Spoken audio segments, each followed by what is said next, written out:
If a customer accidentally pays you more than they owe in QuickBooks Online, don't worry. In this video, I'll show you exactly how to handle customer overpayments step by step in QuickBooks Online. This guide is perfect for beginners, so even if you've never used QuickBooks before, you'll be able to follow along easily. Let's get started. First, log in to your QuickBooks Online account.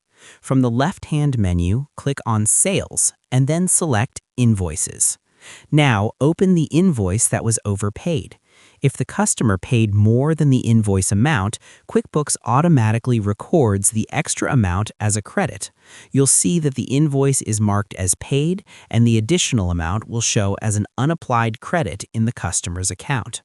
To view this credit, go to Sales, then Customers. Click on the customer's name. You'll see the overpayment listed as a credit or unapplied payment. Now you have three main options.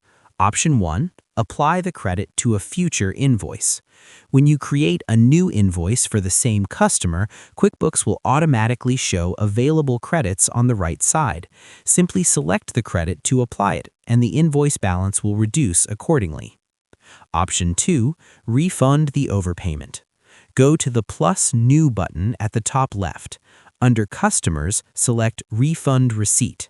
Choose the customer's name, enter the refund amount, select the payment method, and choose the bank account from which you're issuing the refund. Click Save and Close. This will properly record the money going back to the customer. Option 3, leave it as a credit. If the customer wants to keep the extra amount for future services, you can simply leave the credit in their account. QuickBooks will automatically prompt you to apply it to the next invoice. That's it. QuickBooks Online makes handling customer overpayments simple by automatically converting extra payments into credits. If you found this video helpful, make sure to like, subscribe, and check out my other QuickBooks tutorials for more step-by-step guides. Thanks for watching, and I'll see you in the next video.